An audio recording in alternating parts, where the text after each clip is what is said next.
Okay, welcome back. Welcome back to Mad Science Meets Real Life. We're talking about one of my favorite topics of which to talk about that I'm sure most of my athletes are pretty sick of hearing about, but hopefully you guys won't be sick of hearing about them, and that is heart rate variability.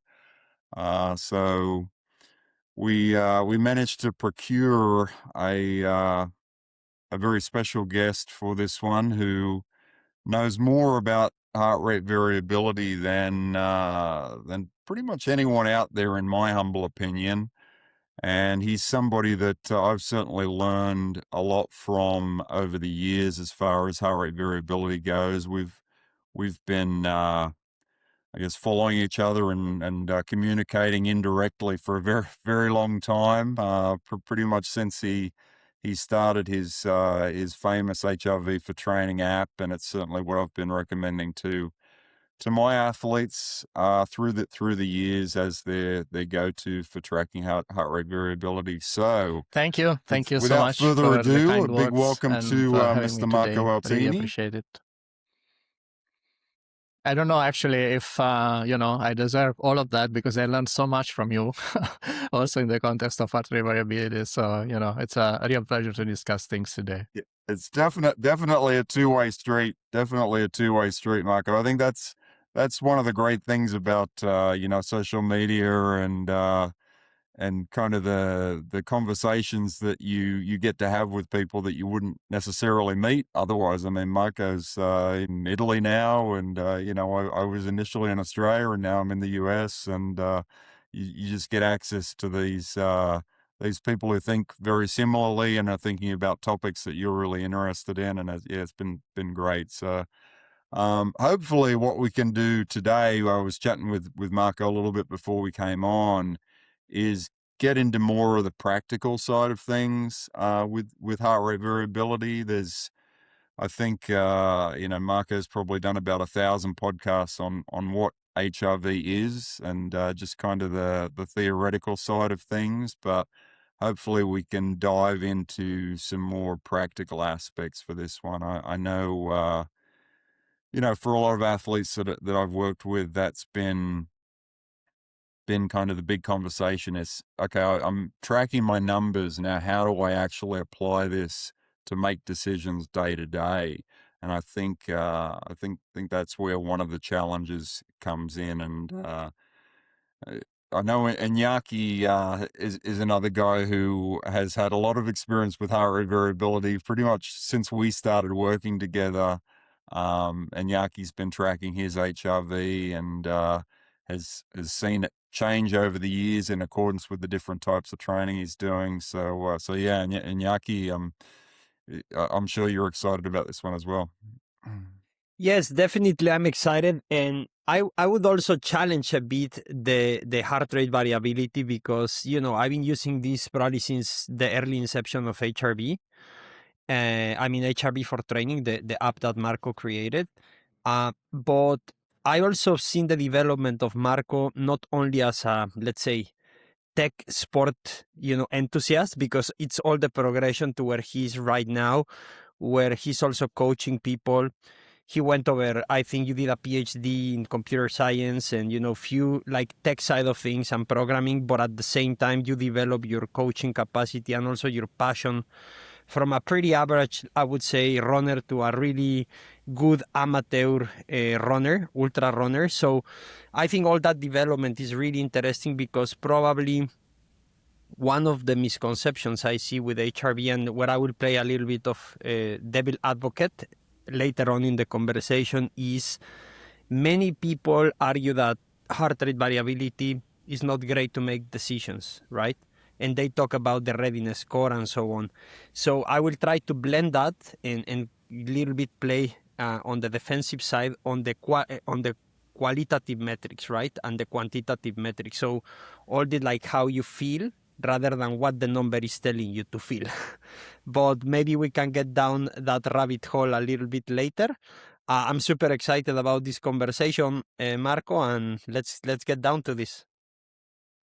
All right. All right. So maybe we'll just just kick off with what excited you about heart rate variability? How did you become the go-to guy on HRV? You know, what I know you had a background in engineering side of things and developing obviously the app. What prompted you to make HRV your big focus?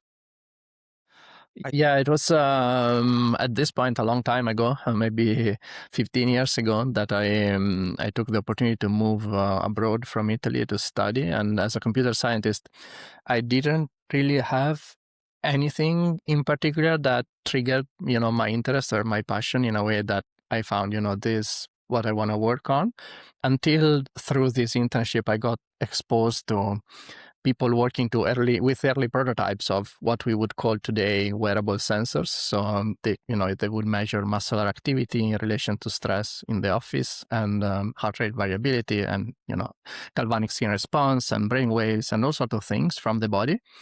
And I thought, wow, with my skills, I can do that. I can look at the body and try to understand what is happening. And I thought that was a lot more interesting than, building computer networks or other things that we could do as computer scientists, right? And so slowly, I started looking at, different things. And it was also the right time, right? We had maybe the first sensors like polar chest straps that could communicate through a new Bluetooth standard with apps that anyone could make. So before, it was not that easy to link to an external sensor, even to measure things like heart rate. And then it became easier thanks to these standards. So I always liked building tools, and I started building tools and trying to collect data from the body. And I don't know if it was just, somewhat by chance, or also because as a person, I think I've never dealt particularly well with stress. So at this point, it was not really something training related as much for me. It was just, stress as something we always deal with. And for me at that point, and probably also for most of my life, has been work related or study related, right? It was more that than the athletic side of things. And that was certainly interesting to me, trying to see, how the body reacts or responds, and how maybe we can change that through various means over time. And then, one thing leads to the other. And apparently now HRV has been 10, 15 years of my life, and people know me because of that. But it wasn't, part of a master plan. It happened, and then it triggered my interest. I think there are aspects in there that speak to me a lot. Like, it is grounded in science, but at the same time, it's not obvious. So it always challenges me also to think a bit differently. Even the way I use it or the way I recommended it over the years has evolved as my learning has evolved. So I think there is always something to learn and adapt. And I like that it keeps me engaged with this application and technology after so long. Yeah. When you started, way back in the day, I had a sort of passing interest in it, and I know it was very fringe at that point in time. There weren't really a lot of people who were using it in practice, and there weren't even a lot of people who were studying it so much at that time. And obviously that's changed over the years, and with the different apps and the different ways that we can measure that, the amount of people who are sort of using HRV in some way, shape, or form has just skyrocketed. A lot of athletes, I think, are fairly familiar with that. But at the same time, a lot of the claims of what HRV can be used for, and what wearables we can use to get good HRV and those sorts of things have become a bit muddied. So maybe we can just start out by talking about what HRV is, and we can talk about what we can and what we can't use it for. What is it good for? What is it not good for? And maybe just kind of a refresher for folks who might have been a little bit swayed by all of the hype out there. Coming from your various wearables and your Whoop bands and all this kind of stuff. Maybe we can just dive back into a little bit of a science-backed intro of what is HRV good for, and what do we need to make it work? Yeah, for sure. Well, when we look at HRV, we are basically looking at a proxy of our stress response. I think that is why it is interesting, right? So the body responds to stressors, and stressors are really anything, anything that psychological stressor, physical stressor, events around us, everything that we experience as people, we can consider it a stressor. And once we face a stressor, there is a response in the body through the autonomic nervous system. We have part of that response that changes basically our heart rhythm. And that is something we can measure. So again, we cannot measure stress, this abstract entity, and we cannot really even measure the autonomic nervous system in a non-invasive way.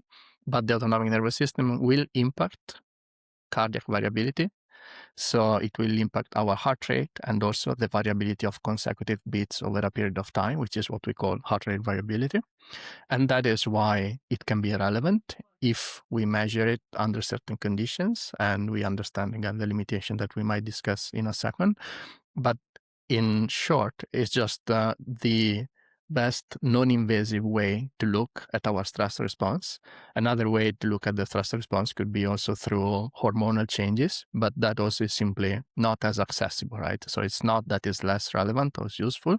If we could look at that, I'm sure it would be very relevant and interesting if we could do it in a similar time scale, daily and cheaply as we do it with heart rate variability.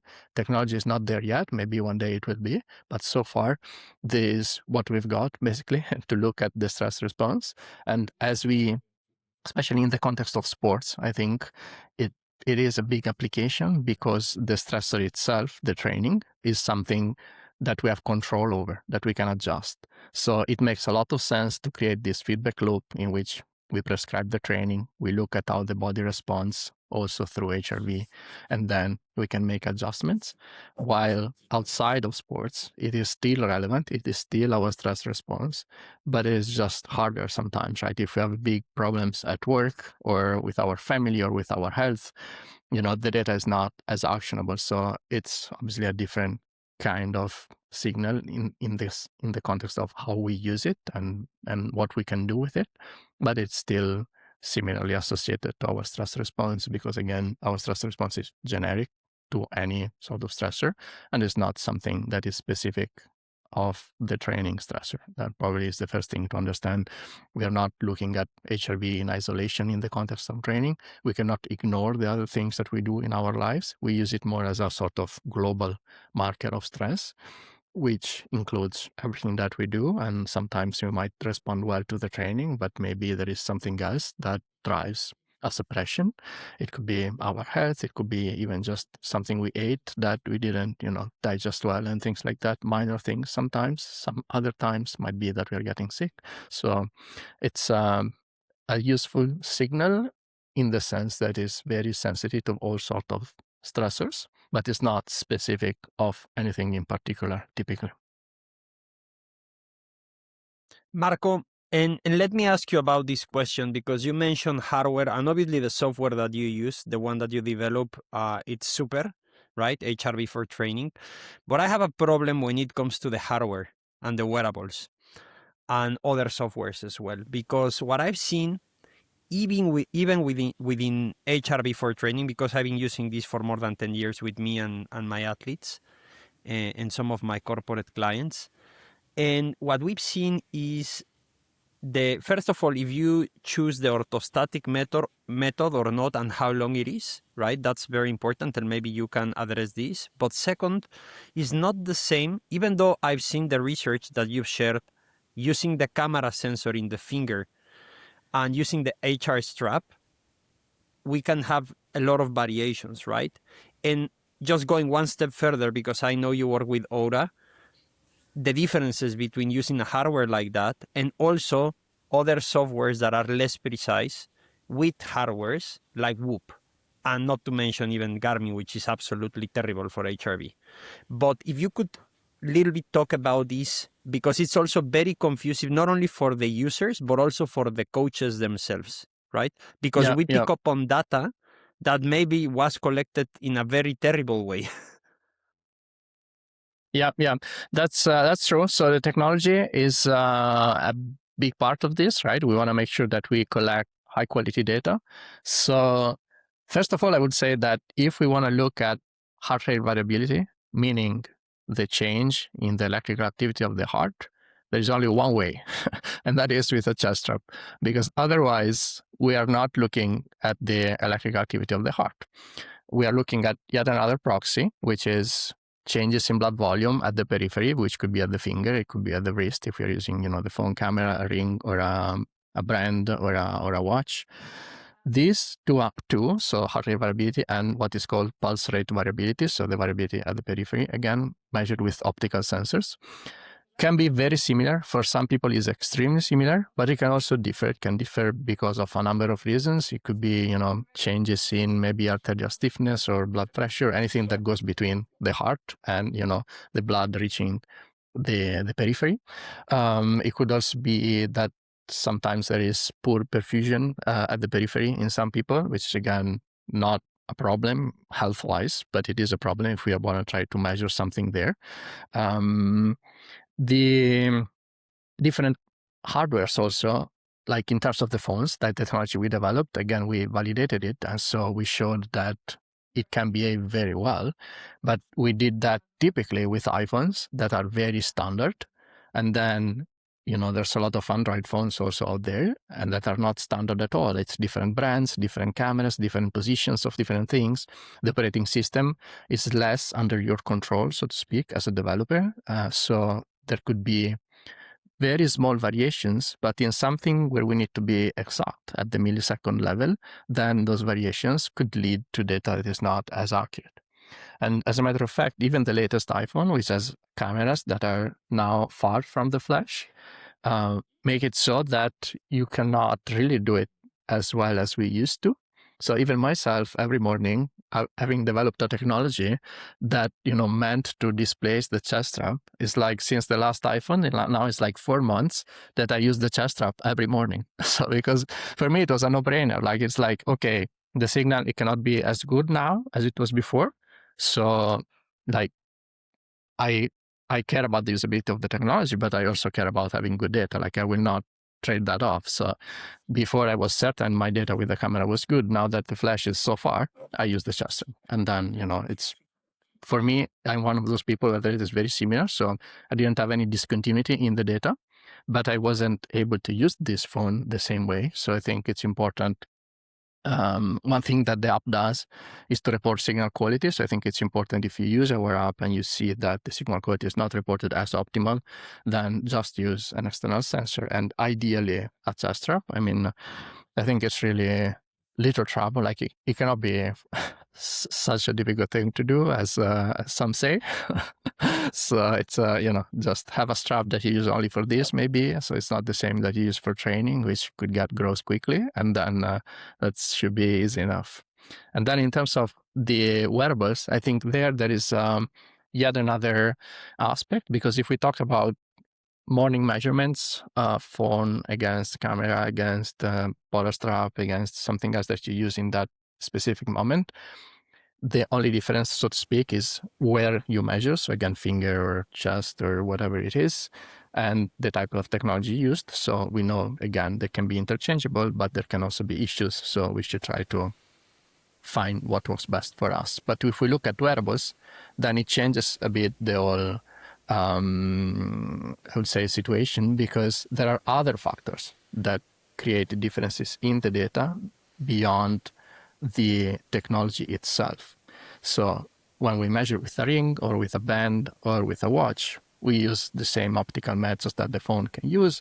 And in principle, we have the same strengths and limitations, meaning that it can be as accurate and also that can be issues in different people and so on. But the main factor that changes there is, of course, that we are not measuring at that same time. So we measure in the night, typically throughout the night as we sleep, and we get an average of the night as opposed to a morning measurement. And I think there are two things always there to consider in terms of the factors that impact these differences. One is that, of course, the night comes before the morning. So the time differs. The timing of the measurement differs. So your stress response is measured at a different time, which sometimes matters, because if you train in the evening, or if you drink in the evening, or if you go out and simply have, a good time in the evening, your body will be more stressed, which is not something negative, but the comeback to your, let's say, normal range or your normal HRV might be delayed.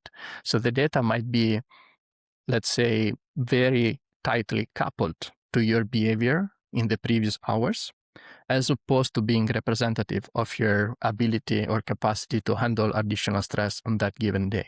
So I think it is informative on your behavior, but it might be less actionable in terms of what you can do with the data to change or adjust your training for the day.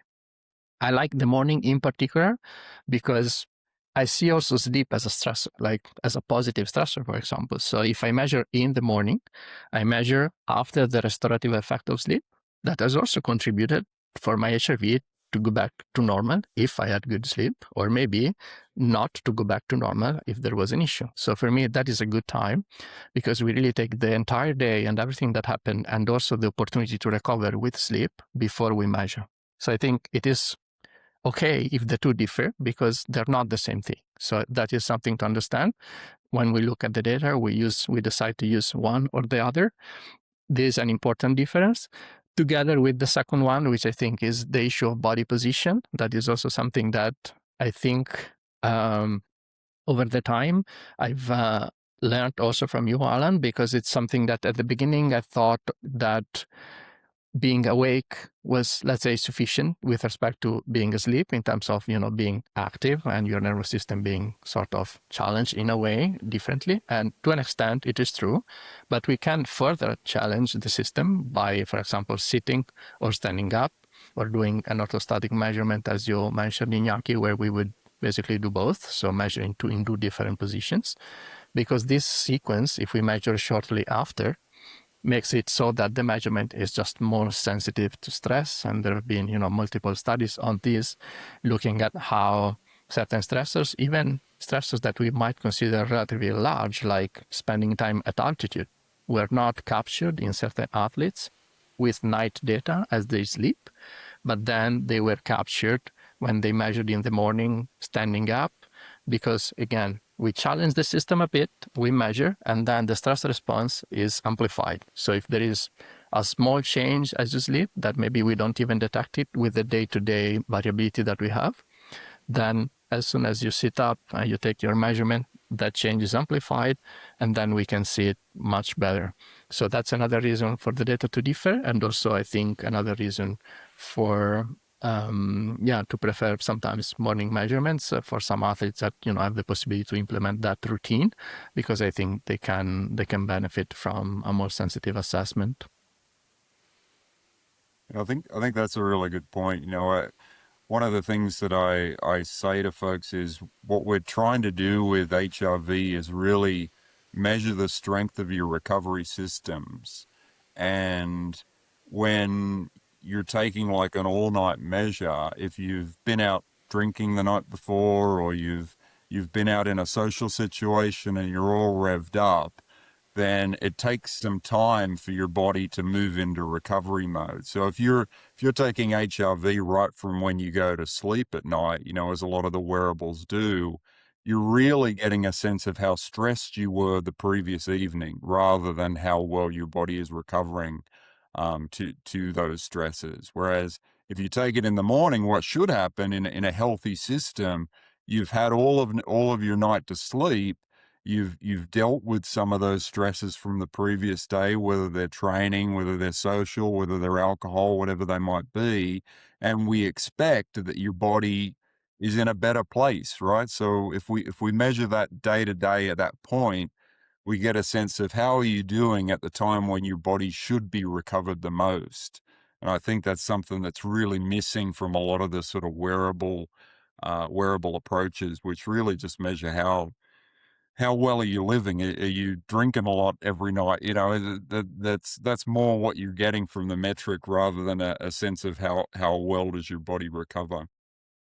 because I will interrupt for a second here. I think the problem, in my opinion, is they are looking for scores because their users, the general population level, what they want is like, what's my number? Am I ready? And the problem with HRV is like, you don't have a number, you have a trend. Is it positive or is it negative? And what can I do to reverse the trend? So rather than to give you like go for training or like a binary answer, like go or not go, is like it's up to you, like look the context and make a decision based on the context, right? Yeah. I mean, I think there's always multiple aspects. There's, in the context of wearables, there's also the idea that you shouldn't do anything, right? Everything should be automated and passive, and that is sometimes not the best for a certain parameter maybe to be measured, right? So it could be that, sure, we can measure it passively, and maybe you have also, if you have a certain lifestyle that is maybe as boring as mine in the evenings, the night data will be highly correlated with the morning data. Like for me, they are very close because the evening is so uneventful on most days, if not all. And then in those cases, I think they can also be quite similar. But yeah, there's always this different timing and the fact that, again, you're measuring it also in a state in which you're, let's say, very parasympathetic, you're sleeping, you're in a state in which sometimes either you capture only what you did before because, again, it's very close and maybe it was quite stressful. And sometimes it's the opposite problem, meaning you don't capture anything because you're measuring in a state in which you're not challenging the body at all, while being awake would challenge it a bit, being sitting up would challenge it even more. And again, so the morning then would lead to possibly more useful data. And then the issue of interpretation is always there, as you were mentioning, Inaki. This is not really about a score that is 0 to 100. It's more about, are you within what is the normal range for you, which is something you established after a few weeks of measurements, right? You understand how your physiology is changing. And then once you're within what is normal for you, typically it means that, again, you bounce back from the stressors that you experienced, because certainly you had training and other stressors that suppressed your HRV, so to speak, for a while. But then if you're within your normal range, everything is back to normal. And that typically means that, again, you can proceed with your plans. And to look back to what you were saying, it doesn't mean that, it's good, so you should go hard, because that is also an oversimplification we see often in wearables, right? It's either not good and then you should rest, or it's good and you should go hard. We cannot really use HRV that way, or in such a simple way, right? There is something in there, meaning that, of course, if there is a suppression, typically we have not bounced back, so we might want to be a bit more careful, even though we might not want to do it so reactively. Maybe we wait a day or two, combined with how the person feels, and we weigh that information. But then typically, once everything is within our normal range, the best thing to do is to follow the plan we have, which means that we need to start with a plan and then to use HRV for adjustments, not to make up a plan entirely from HRV, which is what the wearables sometimes do, right? You have the data and then you throw in there, what to do. But it doesn't really work that way, because then you would always go hard, for example, until it's not good because you just did too much. And, in the best case, you're just very tired. In the worst case, you're injured. So most likely we cannot use the data that way. Yeah, I think that kind of is a good segue into another comment that I see from a lot of athletes, and that is that I feel really good sometimes when my HRV is really low, and I feel really bad sometimes when my HRV is really high. And, what I try and say to them is that a lot of the measures that we're using for HRV, especially RMSSD, which is sort of the default measure for a lot of apps, which is the root mean successive square of differences in between beats. is actually a measure of how strong your recovery system is right now. So I think for a lot of athletes, especially a lot of endurance athletes who are doing a lot of volume, they can see some funky things, like they can see their HRV being really high when they're tired, and their recovery systems are super active, and they're just really their body's just saying, today is not the day to do a lot of work, guys. So maybe you can speak to some of these sort of paradoxical relationships that we see where that really go against the traditional idea of, if HRV is high, go slam some intervals, because oftentimes, especially for the athletes that I deal with, it's the complete opposite, where they don't feel like slamming some intervals when their HRV is way out of the norm. Yeah. And Marco, I will throw one example precisely where Alan is saying. You see this particularly on training camps. I met you last year when we were in Gran Canaria with some elite ultra runners, and I was checking their HRV like consistently, and they're like, "But the HRV is great," and I'm like, "Yes, that's precisely where we really need to back off, because they wanted to keep things going and going and going because the HRV is indicating." I'm like, "Guys, this is not to make a decision if we keep going or not. We need to take the recovery like now, or we will face the truth later." So speaking to that, please, Marco. Yeah. So I think there's a couple of things there. One, I would say in general, is the issue of higher is better, or higher we should really go hard. That is still quite predominant thinking, I think, and some wearables still work like that, and the higher the score, the better. While I think we understood over the years that HRV is just like many other physiological signals, is more something where we want to look at a range that is your normal range. And I always give the example of, blood glucose or blood pressure, like many signals we are used to having a range where we know we should be in that range, and too low or too high is not good. And I think HRV is not so different. So when we have abnormally high values, it could be that, again, we are not very recovered or very ready, but we are very busy recovering maybe from whatever we did. So that could be a situation in which the parasympathetic system is somewhat overly active. There's also, with this, I would say more as an acute value. So like a value, a day in which the data shows that. Chronically, I think there's multiple factors there. So a period of chronic overload, for example, could also lead to physiological changes like blood volume increases. And that is also linked to an increase in HRV. So in certain situations, I think still in which we have a positive response, because that is a good response to the load and to the training, HRV trends higher, and that is a good signal, meaning that we are still dealing well with that increased load, because if it was going very suppressed, then we would know that we have the opposite problem. So probably we didn't have the capacity for that load, and that is something to rethink in the context of how we've planned training for this athlete. But if the things are looking good, it does not necessarily mean that we should keep loading on top of that. If we have scheduled things in a certain way, that we did certain block and we did a training camp and things like that, we probably thought also about a period in which we need to deload, and then a higher HRV should not override that in any way, because then we are, as Inaki was saying, that we are gonna look for trouble basically. So we need to always look at the data as something that sometimes could also be a bit of a lagging indicator of how things went, more than something that will predict what happens later, meaning that we also need to stick to our plan at times and use the data as confirmation that what we did went well. And for example, we had a positive response, data within normal range or even higher part of the normal range.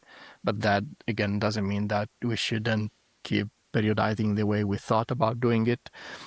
So the signal, again, is confirmation that the plan went well if we see that, but it's not something that would tell us necessarily to change things or to further increase the load, because I think those are always risks. And when we plan those higher load blocks and things like that, probably we are already aware that we are pushing the athlete towards, the limits of what is possible, and we want to see a positive response for sure, but then we should still be mindful. And the flip side of that I hear from a lot of athletes is my HRV was really low, but I went out and I did this really hard interval session, or I strung together a really good week of really hard interval sessions, and I had no problem with it. I felt great. I was in a state of, I was really hyped up and I felt fantastic. I had great energy, and I think that's another really confusing thing for a lot of people, that they can feel so good on low HRV days or even during low HRV periods. And something that I always tell them is, HRV is not only about your readiness to do a session, it's about your response to that particular session, how much fitness benefit you're going to get from that particular session. And oftentimes when we're in these kind of low HRV periods, the body's in a great spot to do work, but it's not in a great spot to respond to that work in terms of giving you fitness. So maybe you can talk about that dichotomy a little bit. Yeah, I And think that's I will intervene again with actually, an example. yeah. With a typical example, this is during the taper week. You would see those trends going really like down, and if it gets also into the head of the athletes, they think, oh, this is going in a bad way. I'm going to have a terrible race because my HRV is low. And just speaking from experience with real athletes. So Yeah, for sure. So I would say that that's one of the uses of HRV that is backed the most by the science. So coming back to Alan's example, I think it is really about the capacity we have to absorb and respond positively to what we are doing. It's not about if we can do it or not, or what we can do. So we can execute the training, and if it is low on a race day, we can also have a great race. It's not really about what we can do unless, we are sick. Situations which, of course, it's a stress response to something very negative. But if everything feels fine, so that, again, in both examples, the athlete is fine and it's just the data that is off, so to speak, the session can be executed greatly, the race can go greatly, but it is unlikely that we respond as well to the stimulus. And this was tested in studies in which, people have basically been asked to back off if their HRV was suppressed. And at the end of the study, the group that was not asked to back off, of course, has done more high-intensity training, more sessions in the same amount of time, but then the performance would be worse.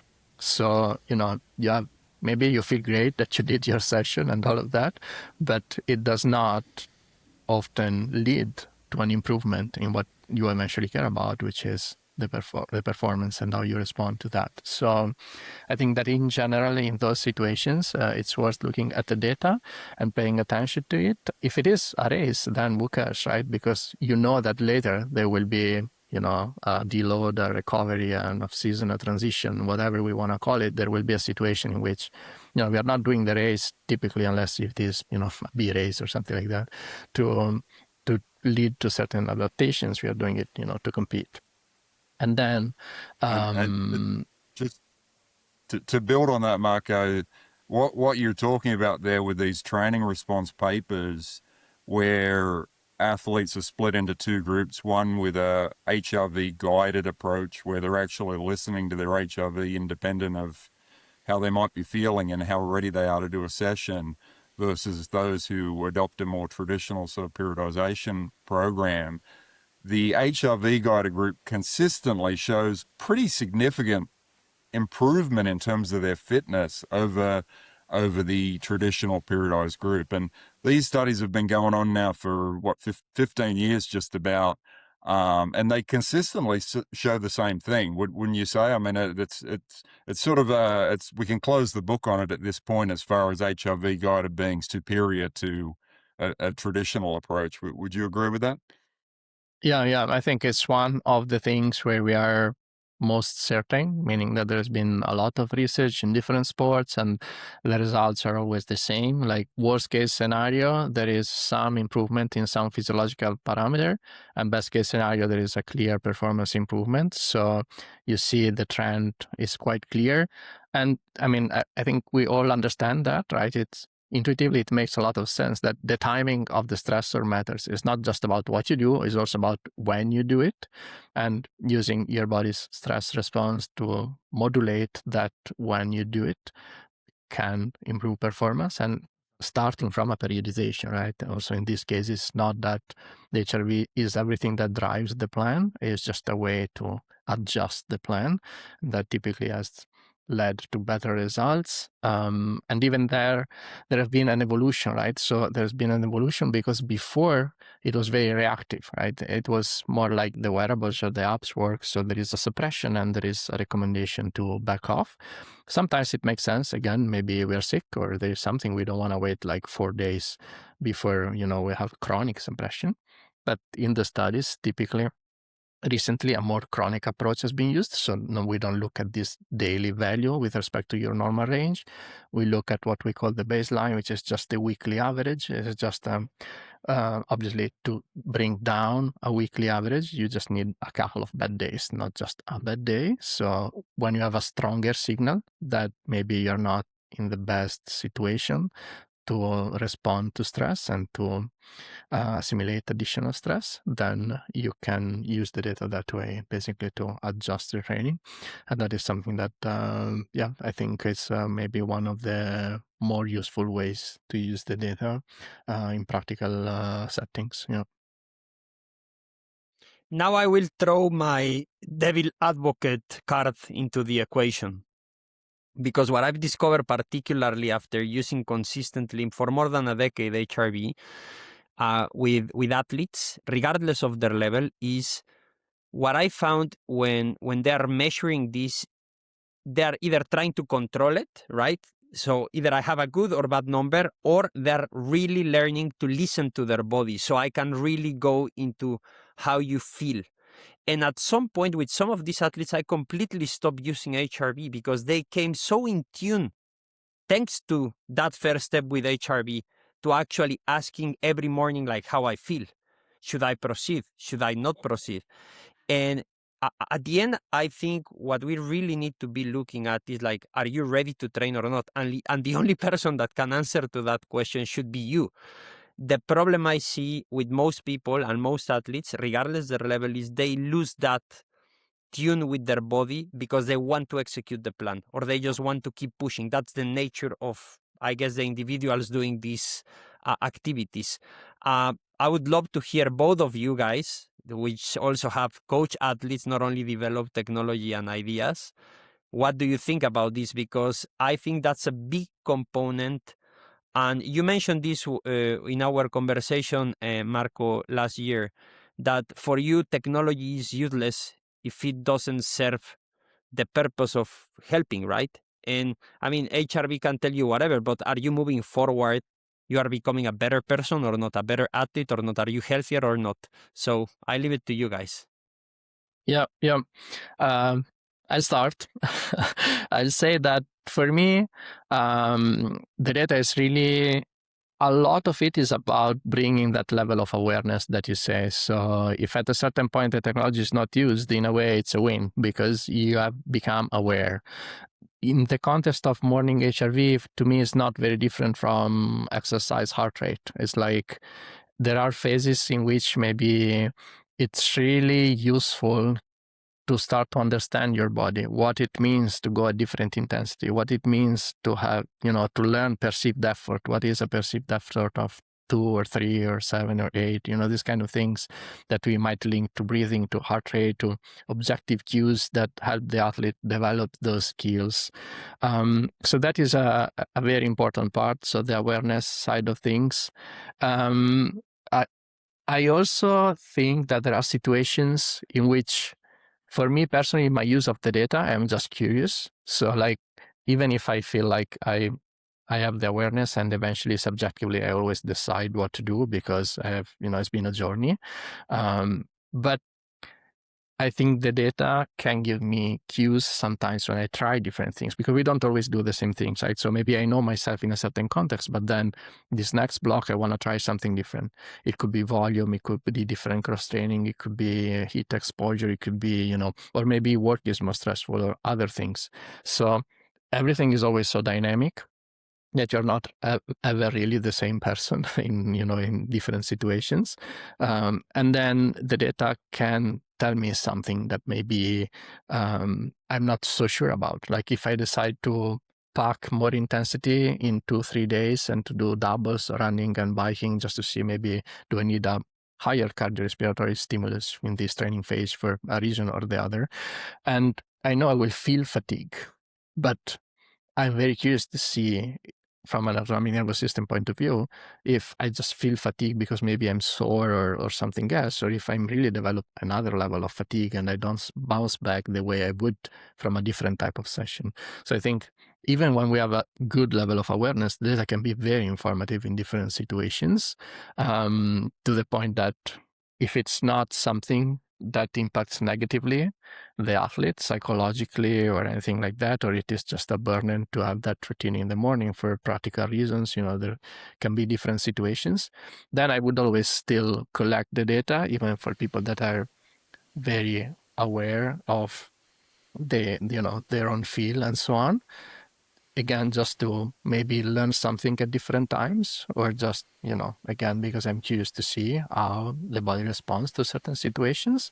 And we might, at that point, favor the subjective on most occasions. So even if there is suppression, the first question for me is, how do you feel, right? So if you tell me I feel great and we had just had 1 day of a suppression or maybe even 2, I would say, okay, let's go ahead and see and keep me posted. Tomorrow you tell me again how you feel, and then we look at the data and we might decide sometime to make an adjustment or not. But it's very unlikely that I would make a change just based on the data without talking to the person. So I think that is always key. And for people that are more aware of how they feel and that they've seen through, our working together, that element can be trusted, then you always weight more what they say and how they feel with respect to the data. And for people that maybe are developing that, you play it a bit more cautiously and maybe you hold back a bit more frequently if the data shows so. So I think the way you use it is a bit adapted also to the level of awareness of the athlete, or at least that's how I'm using it. Yep. Excellent. Alan? Yeah, I think as endurance athletes, we have a tendency sometimes to become obsessive or to go all in on one particular measure, and I certainly see that tendency in a lot of athletes that I work with. And like Marco, I think triangulating between different measures is the right approach. So you sort of have to weigh up, okay, my HRV is in this spot. How is my energy right now? How is my soreness right now? How is my sleep? Did I sleep well last night? And you sort of have this, I guess it's not a triangle, it's like a hexagon or an octagon or something of all of these different measures that come together that represent your current state. And I think that is the right approach, and it's a very challenging approach, because it would be lovely if there was just one measure that described it all, but unfortunately it doesn't. And again, going back to something we talked about with HRV, even if you feel great and your HRV is consistently low, that still might be a bad sign in terms of your training response. So it's not just a case of all the athletes' subjective markers are great, but their HRV has been low for the past week or the past 2 weeks or whatever. We need to take that into consideration as well, because we want the athlete to get a lot of fitness bang for their buck as well. So this is really, I think, where we are right now. This is the question that we as coaches and wearable manufacturers, we really need to look at, and we really need to solve it better than what we are. My approach in the athletes that I work with is kind of condensing it all into a readiness score.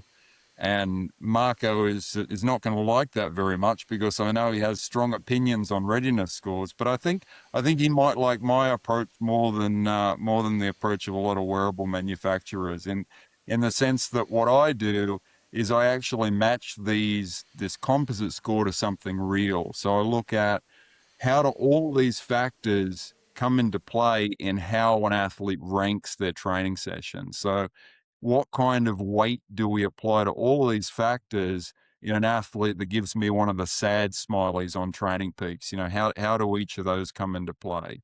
And similarly, how do all of these factors come into play in terms of how much fitness the athlete is improving over time?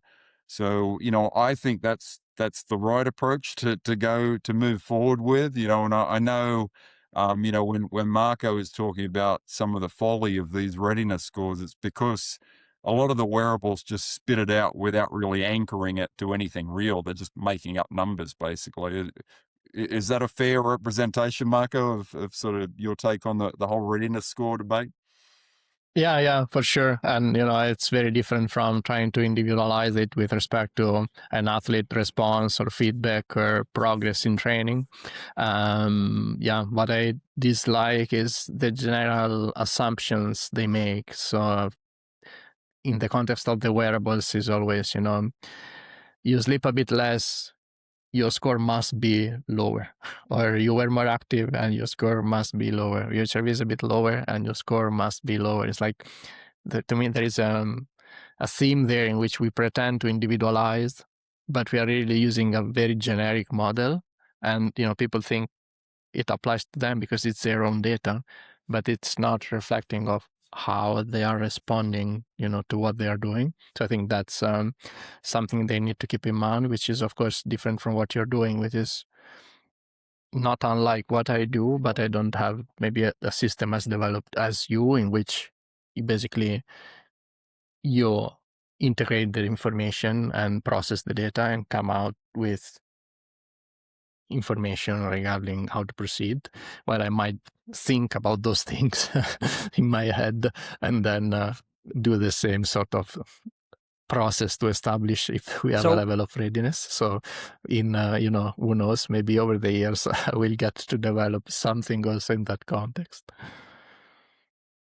So before we shift gears to metabolism, because we will talk about fat and carbohydrates after the following question, which is what we should use as gold standard. Obviously HRV for training, so I will skip the software.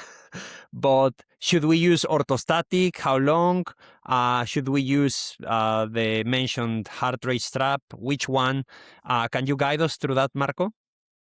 So to keep it fairly simple and effective, I think in general what I would recommend is a polar strap, which is very accurate, and then linked to an app to be used for a morning measurement, in which you typically wake up, go to the bathroom if you need to, come back in a quiet room, you sit.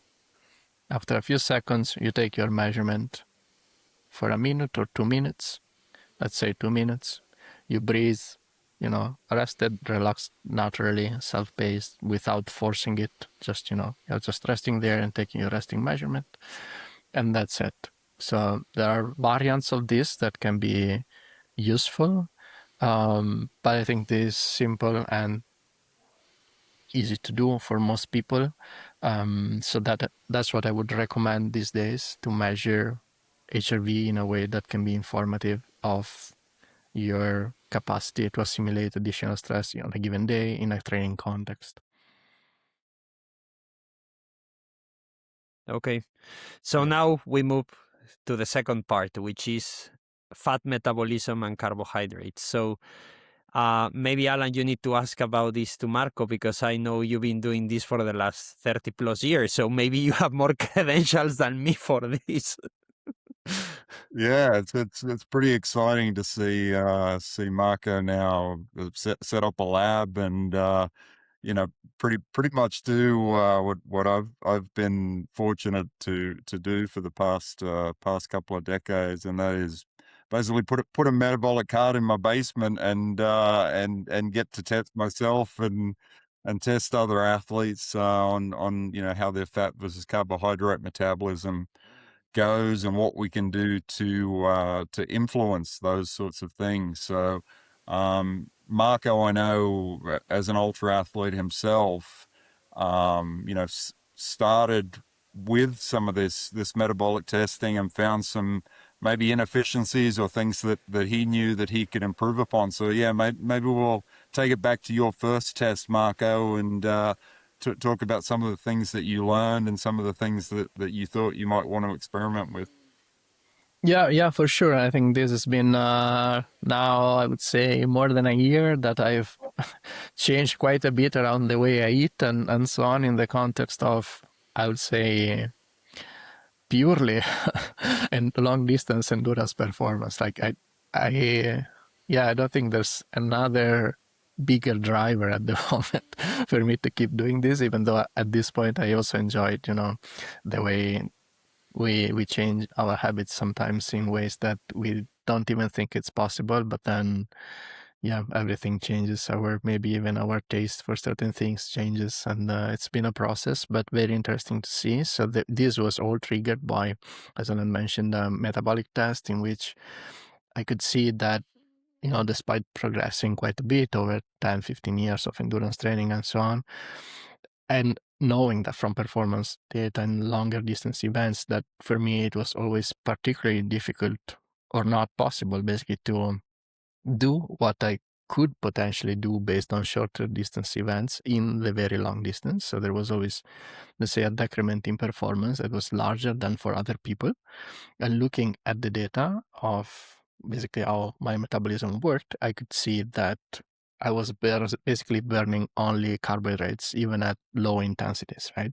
Which you wouldn't expect because that's what they say. If you do, endurance training, if you train a lot of hours, you will burn a lot of fat.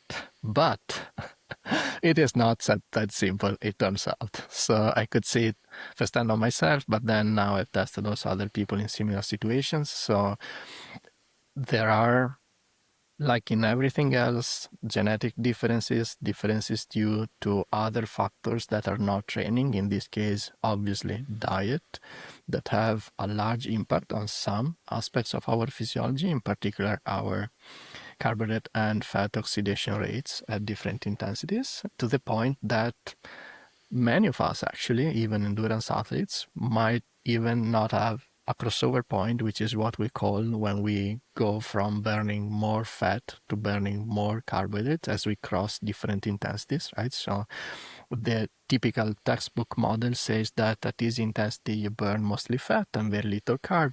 As you increase intensity, these two lines cross to the point that at a certain point you're burning more carbs than fat, and then at the maximum intensity you're basically burning only carbs.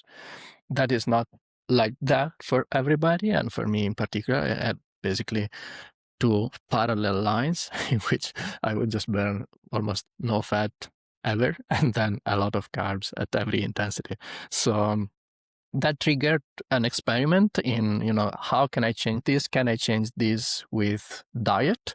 How long does it take to change this? And, would it change meaningfully? Like, so many questions actually I had at that time. And then I did 8 weeks in which, as it is a bit my nature, I was extremely strict on this and, very committed to try to see if I could do this. I remember actually Inaki was unfortunate enough to meet me during this phase and to go to dinner with me. We went actually to a pizzeria in which I think I ordered a salad or something like that. So didn't even look at the pizzas. So that was, 8 weeks very committed.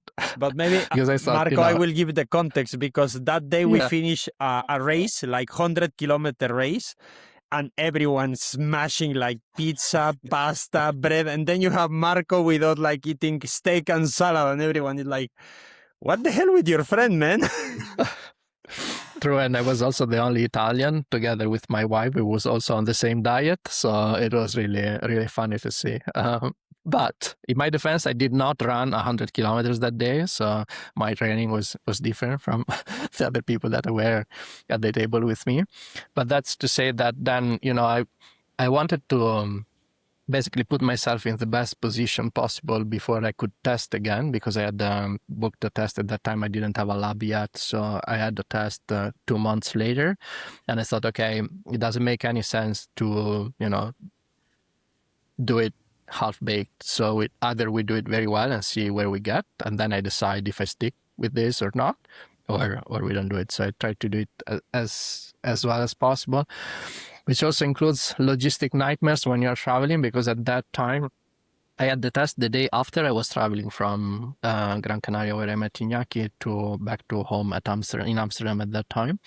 And as you probably know, you cannot go anywhere, especially airports or places like this, without eating carbs, because it's the only food they have. So I was traveling with like packs of avocados, eggs, salmon, nuts. I had like 2 days worth of low carb food to cross, Europe and get ready for my test.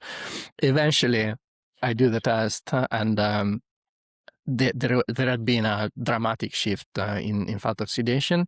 I was very positively surprised, also because the change was not only in what we could call fat max, so maybe the maximal fat oxidation rate at a very low intensity typically, but even at moderate intensity up to marathon pace, I was burning the same amount of fat. So the change was robust, so to speak, that you were really sparing glycogen even at higher intensities or at race pace intensities, which was eventually the goal of this. So that was a good test. And then after that, I beat the lab and got the metabolic card, and then slowly adjusted the diet also to something that I can consider more sustainable, because still I like my carbs.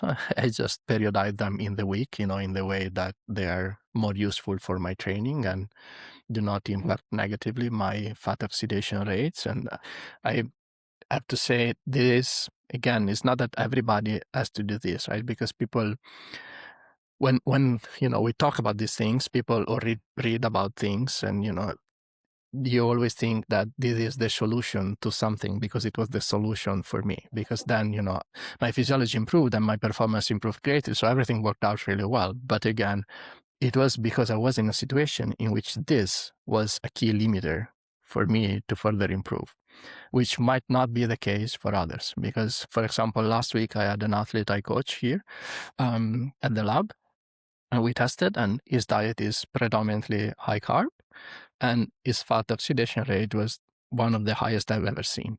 So again, if you have, better genes than mine, you might be able to have a different type of diet, and then, go with that.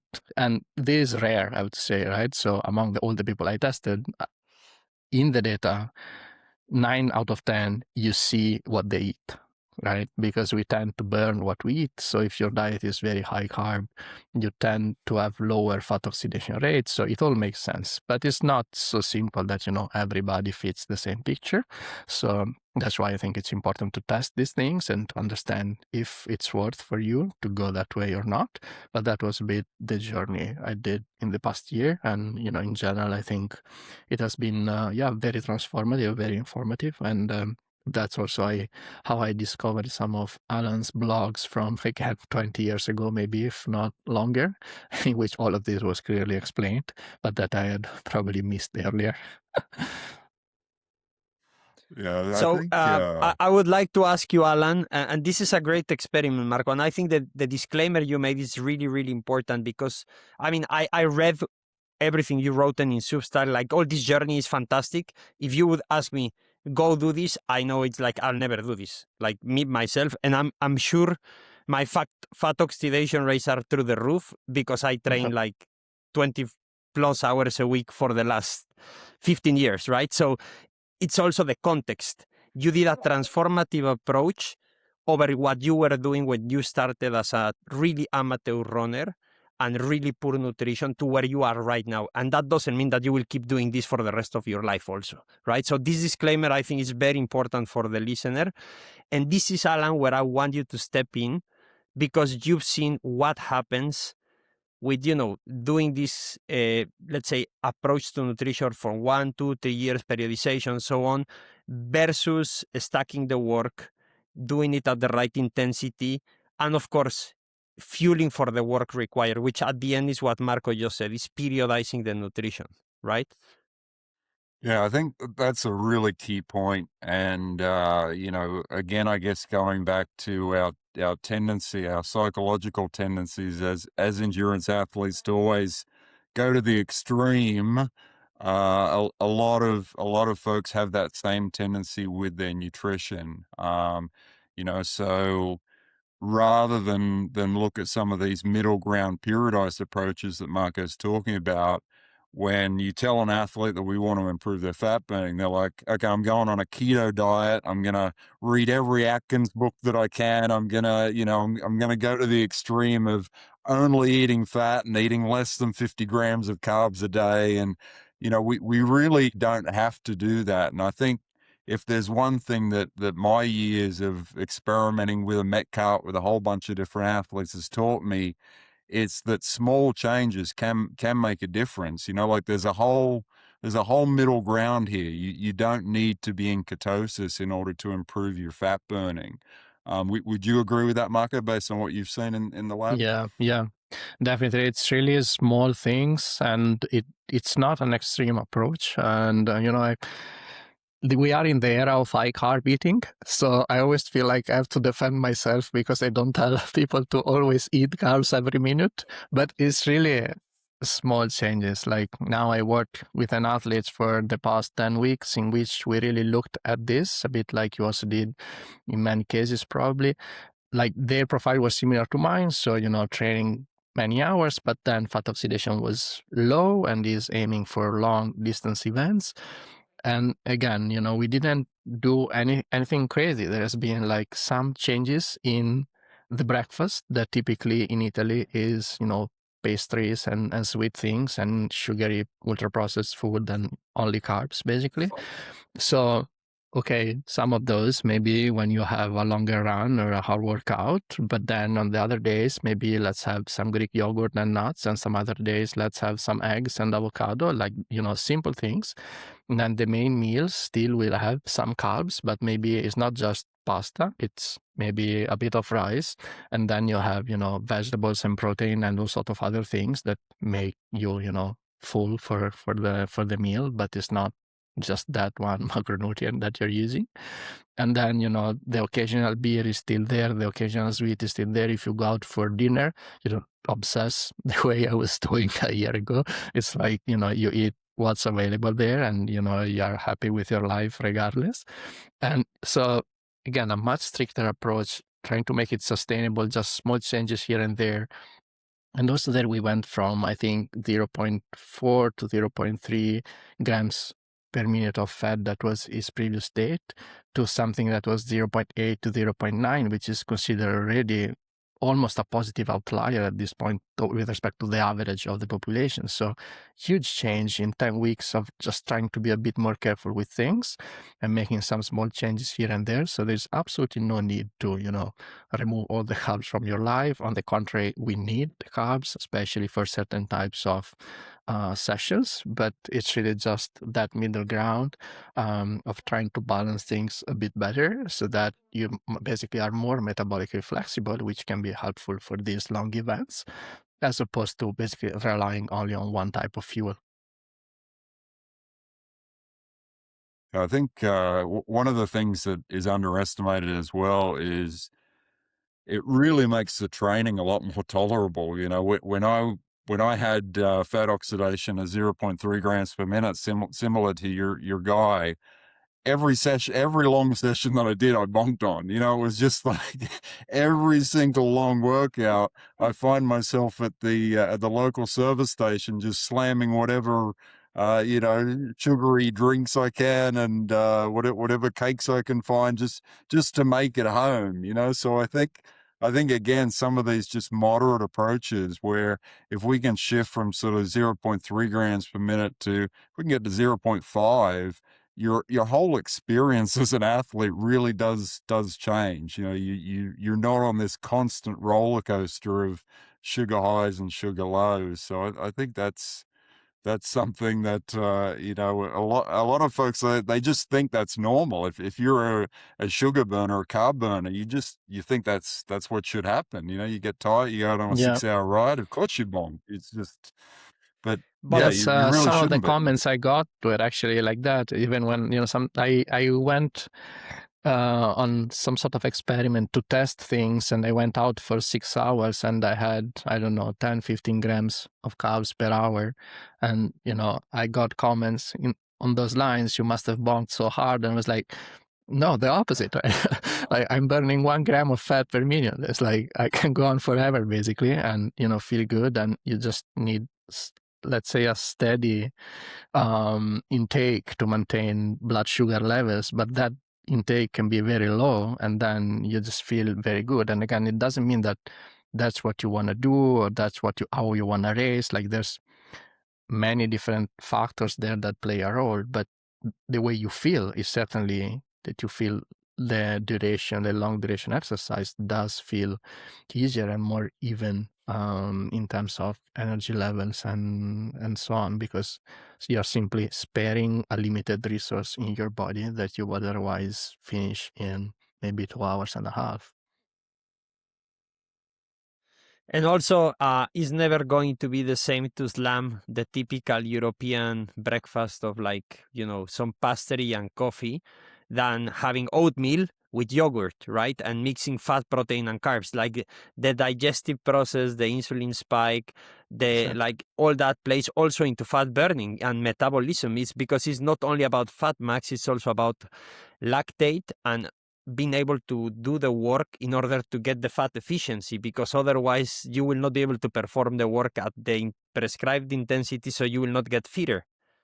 Yeah, exactly. You want to be metabolically flexible, and if you are just running on fat, then you're limited, just like when you're only running on carbs, right? Because then you're just unable to tap into certain intensities, for example. So you want to have And that ability I to think switch. Alan had one. I think, Alan, you had one athlete at some point that he had like super high levels of fat burning capacity, but he had zero glycolytic power, which all athletes need, even at long distance racing. So maybe you can speak to that in order to kind of start closing this loop, because it's also like, you don't want to, what Marco said, you don't want to shut down the like glycolytic pathway, because then kind of endurance is also going to go sideways.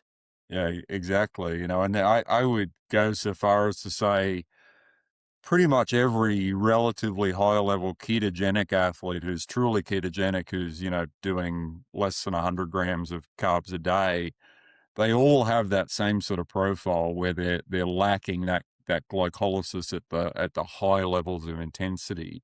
So you know, it comes back to this whole thing that Marco's talking about with metabolic flexibility. You want to be good at everything. You want to be able to generate a lot of energy from fat, so that your low intensity training is primarily being fueled by fat, so that when you do your races and you do your high intensity efforts, you got lots of glycogen that you can devote to those efforts. And you know, I think it's sort of a theme of this podcast is you don't want to go to extremes. You know, you don't want to only look at HRV. You want to look at all of the other factors involved. You don't want to only eat fat and ignore carbohydrate. You want to strike that correct balance for you. And you know what? Unfortunately, that's tough. That's mentally, it's tough. You got a lot of factors that you got to weigh, and some of the things that Marco's talking about with actually getting tested. That's why we recommend it, because you start to get a lot more individualized with how some of those factors come into play for you. And it's really tough to come up with rules of thumb that are going to work for everyone. Wouldn't you agree, Marco? Yeah, for sure. I think that's maybe the biggest problem. Also, things that you hear all the time, right? You train so many hours, so you have no issue with this or no issue with that, or you should eat this or that. And it's not so simple. And, some people maybe indeed is some sort of selection, right? So they end up training so many hours because, they already were gifted, so to speak, in a way, but others, might still have certain limiters. So if you have the opportunity to test it, then you get to learn these things about you, and then I think you can make useful adjustments. Great. So I think we start closing the loop, Marco. On my end, I can only thank you because your app has helped me personally, even when in my elite career, and many of my clients. You spread the word around a lot of places in the world. So thank you for that. And thank you for being also very pragmatic, because I think you brought into the equation of technology also the pragmatism, not only in the entrepreneurial side, but also as a coach and self-learner in the equation. So wishing you more successes to come. I know you are coaching, so we'll link also your Substack, the interview I did to you in written format, so the readers can go and dig deeper. And I'll see you later in the year in the lab, because I will be visiting you in Italy. Thank you so much, Inaki. And I'm looking forward to see you here, and maybe we can also test you. So we'll find out this fat oxidation. What's the level if we set a new record for my lab? You will test me for sure.